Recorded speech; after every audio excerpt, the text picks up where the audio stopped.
Well, if you're like me, you've probably heard of seasonal depression. You tend to think of the winter, but it can happen in spring as well.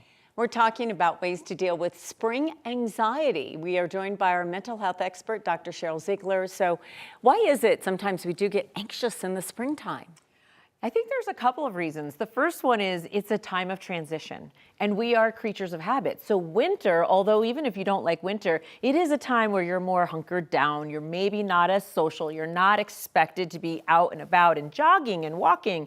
And then all of a sudden there's this transition. And a lot of times for people, they're like, wait, I think I actually was cozy and I don't want to make that transition. So that's one reason. But then also with spring comes unpredictable weather, which our moods can fluctuate with, and high pollen. So in the spring, when that pollen starts going, there really are studies linked to people who are more prone to depression and anxiety, get more depression and anxiety, the more allergies are triggered, probably because of inflammation. So there's environmental factors, there's weather factors, and there's social factors. Some people don't want to socialize all the time. It's interesting because I tend to think of people really getting excited to get outside and see the sun and move around a little bit more, which may make that gap for people who are struggling with it feel even more out of place because they see other people going, it's spring, let's go. That may be tough. Yes, I agree. It's like a good reminder that what's, exciting for maybe a lot of people is not for every person though. And so just remembering, I kind of feel it. I don't feel as much with spring here because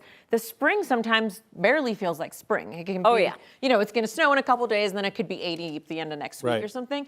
But I would say sometimes I feel it with summer because I think it is so nice out or hot and the sun's shining and I feel pressure. I do feel pressure.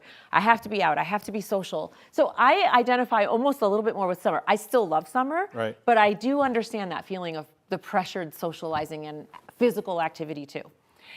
Sometimes I think of our young people too, like this is a season of prom, this is a season, and there's a lot, like you have to get the ask or you have to make the ask, and then there's graduation, and that's a big thing to think about. Oh my gosh, real life is hitting me. There's just a lot of reasons to have anxiety. I agree. I think spring, if you think about it for a teenager or a high schooler, there is spring break. So when you're a little bit older in high school, like, are you going to go away? That might be the first time you're going away on spring break. There is prom, and that is a really big deal. And graduations as well, which can be so mixed. I think it's almost like the season. Like, yes, we're so happy when people graduate. We're happy for them, but that means something is ending.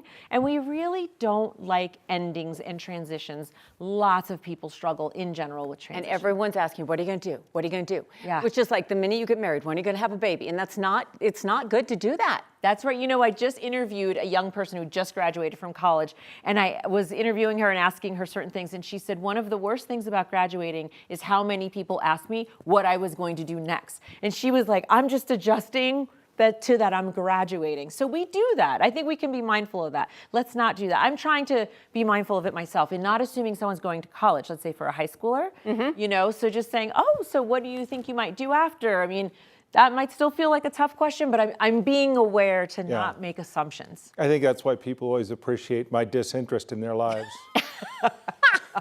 Yes, I never ask, what are you going to do next? Whatever. Hey, good for you. Good luck to you. Dr. Ziegler, thanks as always. Good to see you. Nice to see you.